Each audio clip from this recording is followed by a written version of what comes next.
My name's Emma, and I'm a psychologist with my own private practice. For years, I poured my heart and soul into my career, helping others navigate their emotional labyrinths. But as I approached my late 30s, I realized something was missing. I wanted a family, someone to share my life with. That's when my friend Sarah stepped in. "Emma, I've got the perfect guy for you," she said over coffee one day. "He's my husband's friend. Why don't you give him a chance?" I hesitated. Blind dates weren't really my thing, but Sarah was persistent. "Come on, Emma. Just add him on social media. What's the harm in that?" Reluctantly, I agreed. That's how I met Tom. He was 39, just a year older than me. Our first interactions were through messages, and I have to admit, I was pleasantly surprised. Tom was intelligent, well-mannered, and our conversations flowed effortlessly. We talked about everything: our careers, our dreams, our fears. Weeks passed, and our digital connection grew stronger. Finally, we decided to meet in person. I remember feeling nervous as I waited for him at the cafe. But when Tom walked in, his warm smile put me at ease instantly. That first date turned into a second, then a third. Before I knew it, we'd been dating for several months. Tom was attentive, kind, and seemed to genuinely care about me. But there was something odd: I'd never been to his place. He always came to mine. "Why don't we ever go to your place?" I asked one evening as we cuddled on my couch. Tom shifted uncomfortably. "Well, I live with my mom," he admitted. "I don't want to impose on her." I raised an eyebrow. At 39, living with his mother seemed unusual, but I didn't want to judge. "Tell me about her," I encouraged. Tom's eyes lit up. "My mom's amazing. She raised me alone after my dad died when I was 7. I was a sickly kid, had terrible asthma. There were times she literally saved my life." As he spoke, his phone buzzed incessantly. Tom glanced at it, a slight frown crossing his face. "Everything okay?" I asked. He nodded, putting the phone away. "Just my mom. She worries if I don't respond quickly." I tried to ignore the uneasy feeling in my gut. As a psychologist, I knew the signs of an unhealthy attachment. But I pushed those thoughts aside. I was determined to approach this relationship as Emma the woman, not Emma the psychologist. One day, about a year into our relationship, Tom finally decided it was time for me to meet her. I remember standing outside their house, my heart pounding with anticipation. The door swung open, revealing a petite woman with Tom's eyes. "You must be Emma," she exclaimed, pulling me into an unexpected hug. "I'm Margaret. I've heard so much about you." The inside of the house was like stepping into a time capsule. Floral wallpaper, doilies on every surface, and an overwhelming scent of lavender. Margaret ushered us into the living room, chattering away. "Tommy, darling, sit here next to me," she patted the spot beside her on the sofa. Tom obliged without hesitation, leaving me to take the armchair across from them. For the next hour, I felt like I was watching a one-woman show, starring Margaret, with Tom as her captive audience. She regaled us with stories of Tom's childhood, each tale punctuated with, "Oh, how I love my boy." I tried to interject, to steer the conversation towards more neutral topics, but Margaret always found a way to bring it back to Tom. It was unsettling. As we were leaving, Margaret pulled Tom into a tight embrace. "Don't stay out too late, sweetheart. You know I worry." Tom nodded obediently. "Of course, Mom. I'll be home soon." In the car, I couldn't help but voice my concerns. "Don't you think your mom is a bit overprotective?" Tom sighed. "She's just caring. You have to understand, Emma. It's been just the two of us for so long. She needs me." I bit my tongue, deciding not to push the issue. But the image of Tom, a grown man, being treated like a child, stuck with me. Months passed, and despite my reservations about Tom's relationship with his mother, our bond grew stronger. Then, on a crisp autumn evening, Tom surprised me with a candlelit dinner at my apartment by getting down on one knee. Of course, I agreed. Tom's face lit up as he slipped the ring onto my finger. It was a beautiful moment, one I'd dreamed of. But as Tom pulled out his phone to share the news with his mother, I couldn't shake off a sense of unease. We moved in together in my apartment, and the wedding preparations began in earnest. That's when I started to see the full extent of Margaret's influence on our lives. She called constantly, always with some crisis that required Tom's immediate attention. A leaky faucet, a creaky floorboard, a bout of loneliness, no problem was too small to warrant a call to her son. And Tom ran away to help her every time, leaving me in an empty apartment. As the wedding preparations intensified, so did Margaret's involvement in our lives. She inserted herself into every decision, from the color of the tablecloths to the flavor of the cake. It was as if she was planning her own wedding, not ours. "Mom, don't you think that's a bit much?" Tom asked one day, as Margaret insisted on handwriting all 200 invitations herself.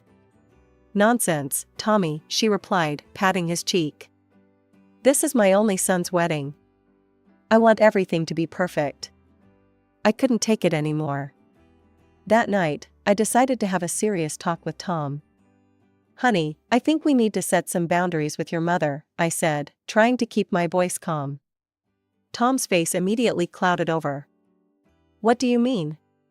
"She's just excited about the wedding." I took a deep breath. "I know, but don't you think her involvement is a bit excessive? She calls you multiple times a day, she's making decisions about our wedding without consulting us, and you drop everything whenever she needs you." Tom's eyes flashed with anger. "Are you saying I should abandon my mother?" "No, that's not what I'm saying at all. I just think we need to establish some healthy boundaries." We went back and forth for hours. Finally, I suggested what I thought was a reasonable solution. "Why don't we see a couples therapist? They could help us navigate this situation. If not for us, then for the sake of our future together." He softened a bit at that. "Fine. We can think about it after the wedding. We're too busy right now anyway." I nodded, relieved that he was at least open to the idea. But as the days went by, Margaret's influence only grew stronger. One evening, just a week before the wedding, Tom and I were enjoying a rare moment alone when his phone rang. It was Margaret, of course. "Mom, what's wrong?" Tom's face paled as he listened. "I'll be right there." He hung up and turned to me, his eyes wide with panic. "Mom's in the hospital. Her blood pressure spiked. I have to go." Without thinking, I grabbed my purse. "I'm coming with you." We rushed to the hospital, finding Margaret in a private room. She looked pale, but otherwise fine. When she saw me, her face crumpled. "Oh, it's you," she said weakly. "I think it's your fault, Emma. The stress of the wedding, it's too much for me." I stood there, stunned. How could she blame me for this? Margaret dramatically covered her face with her hands and started sobbing. "Tommy, make her leave. I can't bear to look at her right now." Tom turned to me, his eyes pleading. "Emma, could you wait outside? Just for a bit?" I nodded numbly and walked out into the corridor. I sat there for an hour, then two. Tom never came out to check on me. Finally, feeling hurt and angry, I decided to go home. As I sat in our empty apartment, I couldn't help but wonder, was this what my married life would be like? Always coming second to Margaret's needs and whims? When Tom finally came home late that night, I was still awake, my mind racing with doubts and fears. "How's your mother?" I asked, trying to keep the bitterness out of my voice. "She's fine now," Tom replied, looking exhausted. "She just needed me there until she fell asleep." I wanted to scream, to shake him, to make him see how manipulative his mother was being. But I held my tongue. We were getting married in a week. Surely, things would get better after that. They had to. The day of our wedding arrived, and I woke up with a mixture of excitement and dread. I wanted to believe that this day would mark a new chapter in our lives, but I couldn't shake off the fear that Margaret would find a way to make it all about her. The ceremony went smoothly, but as soon as we entered the reception, I saw Margaret holding court near the head table. She was wearing a dress that was just a shade too white, and she was regaling guests with stories about Tom's childhood. "And here's my Tommy now," she exclaimed as we approached. "Isn't he handsome? I always knew he'd make such a dashing groom." Tom beamed at his mother's praise, seemingly oblivious to how she was commandeering the attention. Throughout the reception, Margaret made sure she was at the center of everything. She had the DJ play songs she liked, she gave an impromptu speech about her baby boy, and she even tried to cut in during our first dance. "Mind if I steal my son for a moment?" she asked, not really waiting for an answer before pulling Tom away. I stood there, frozen, as I watched my new husband dance with his mother. The guests were whispering, some looking uncomfortable, others amused. Later, as we were cutting the cake, Margaret sidled up to us. "Now, Tommy, remember how I always cut your birthday cakes? Let me show Emma how it's done." Before I could protest, she had taken the knife from my hand and was guiding Tom's hand to cut the cake. I felt like a spectator at my own wedding. As the night wore on, I found myself sitting alone at the head table, watching as Margaret monopolized Tom's time. He kept throwing apologetic glances my way, but he never broke free from his mother's grip. Tom came up to me half an hour later, by which time I had already managed to chat with Sarah and my other friends. "Emma, there you are. Mom wants a family photo. Can you come?" I plastered on a smile and followed him, determined not to cause a scene on our wedding day. But as I stood there, squeezed between Tom and Margaret for the photo, I couldn't help but wonder if this was a glimpse of my future, always trying to find my place in a relationship that seemed to have no room for me. As we left the reception that night, Margaret hugged Tom tightly. "Remember, you're always my little boy," she said, loud enough for me to hear. In the car on the way to our new home, I was quiet. Tom reached over and squeezed my hand. "Thank you for being so understanding today," he said. "I promise, things will be different now. We're starting our own life together." The weeks following our wedding flew by in a blur of thank you notes, gift returns, and settling into our new routine as a married couple. But despite Tom's promises, nothing much changed. Margaret continued to call every day, always with some new crisis that required Tom's immediate attention. I tried to be patient, I really did. But as the days turned into weeks, and the weeks into months, I felt my frustration growing. This wasn't the married life I had envisioned. One evening, after Tom returned from yet another emergency at his mother's house, I decided to broach the subject again. "Tom, I think it's time we seriously consider seeing that therapist," I said gently. "I really think a professional could help us navigate this situation." "Fine," Tom conceded. "We'll look into it after our vacation." "I promise." "Ah yes, our vacation." With everything going on, we hadn't had a chance to go on our honeymoon yet. But I had some time off coming up, and I was determined to make the most of it. "Speaking of which," I said, changing the subject. "I was thinking we could go somewhere tropical. Just the two of us. No phones, no interruptions. What do you say?" Tom's face lit up. "That sounds perfect. I'll take care of all the arrangements." For the first time in months, I felt a glimmer of hope. Maybe this trip was exactly what we needed to reconnect and start our married life properly. The day of our departure arrived, and I was buzzing with excitement. As we entered the airport, Tom handed me my boarding pass. "Here you go," he said. "I'm just going to check in separately.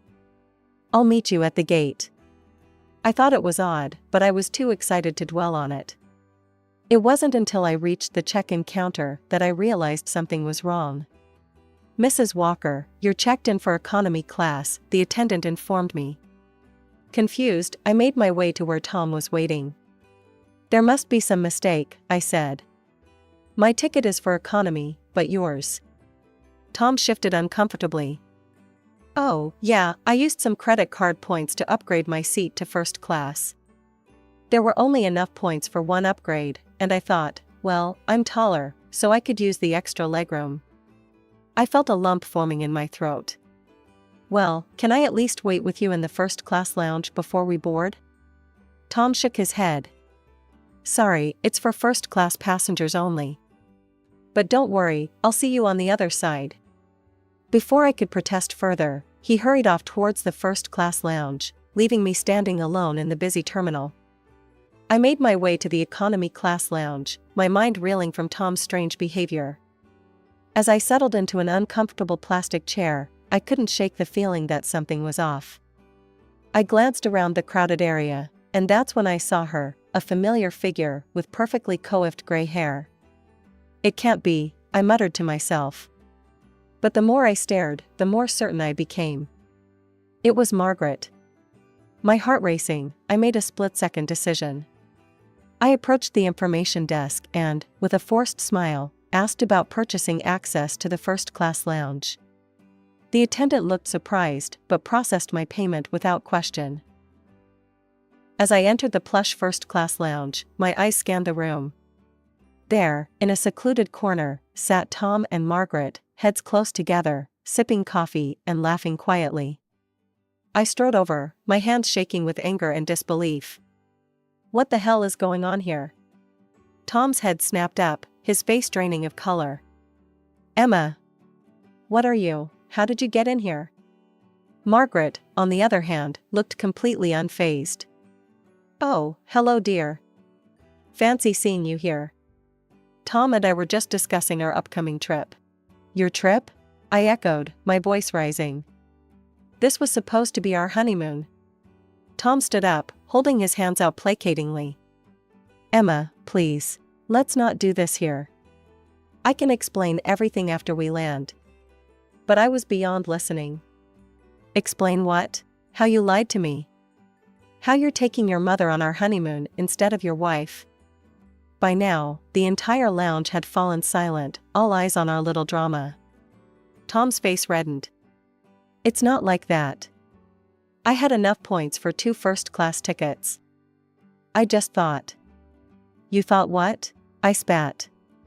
That your mother deserved it more than your wife? Margaret piped up, her voice sickeningly sweet.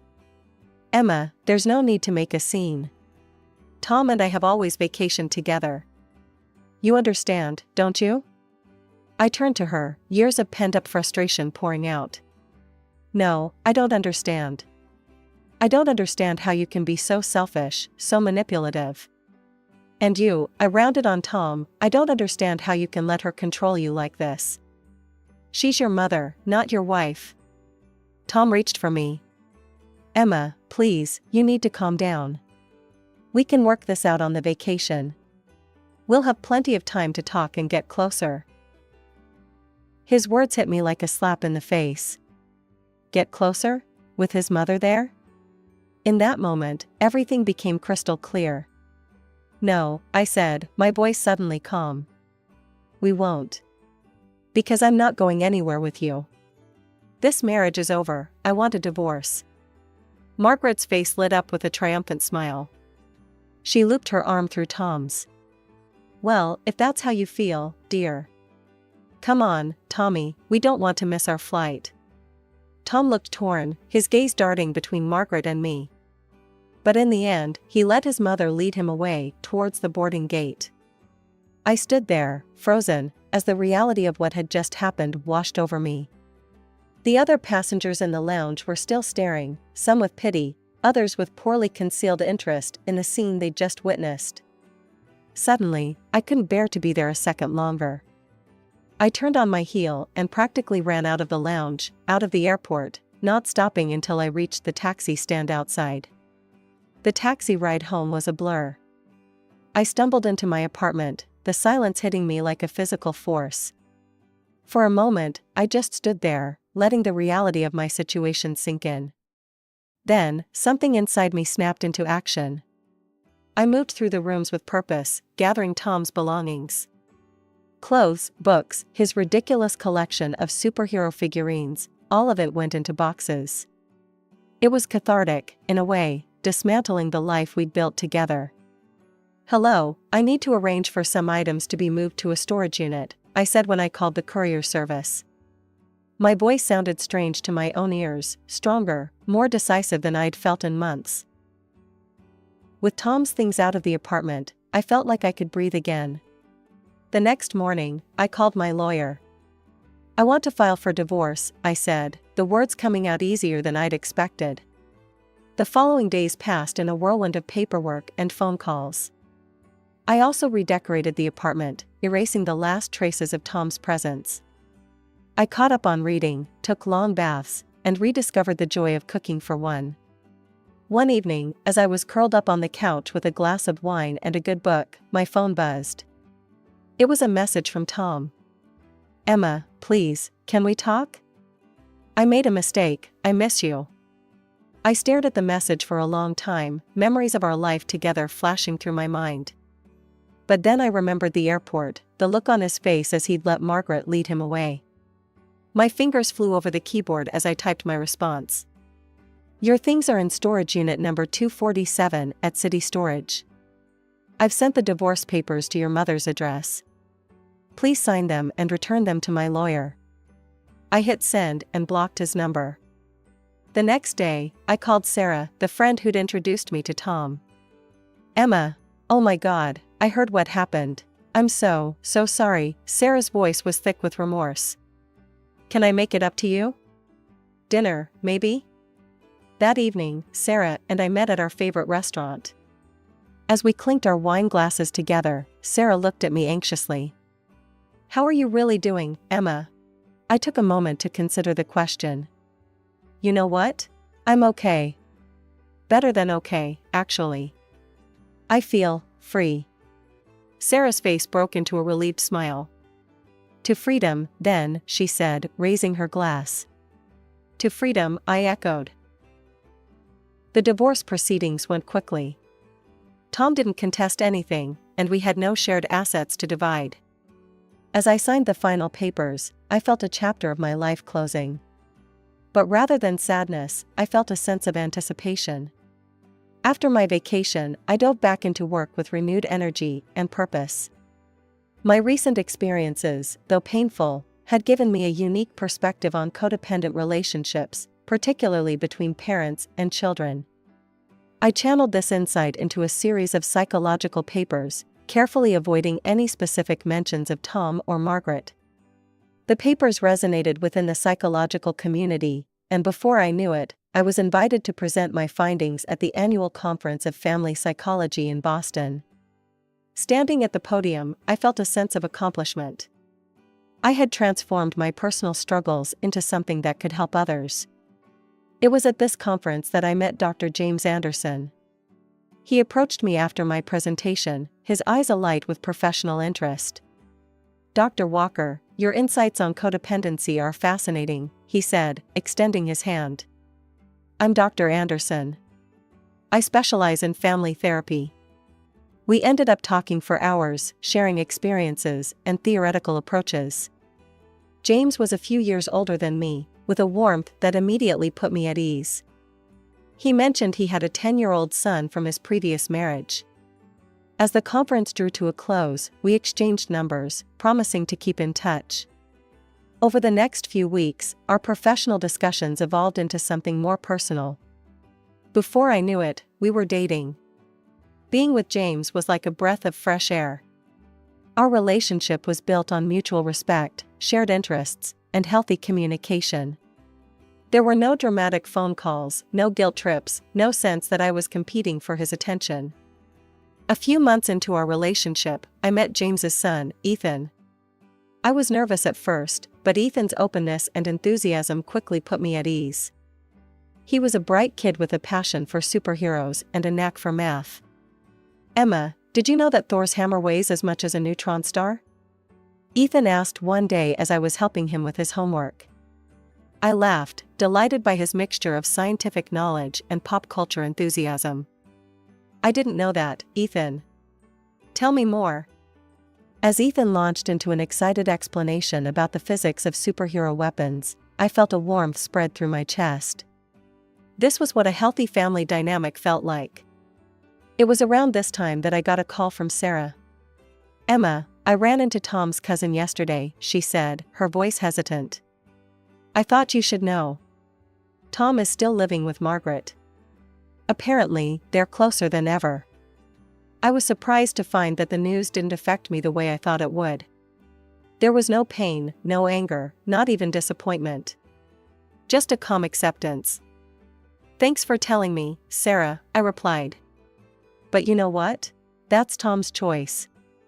Everyone chooses their own path in life." As I joined James and Ethan at the game table, I realized that I was exactly where I needed to be. I had found a partner who respected me, a child who brought joy into my life, and a career that allowed me to help others navigate the complex world of relationships.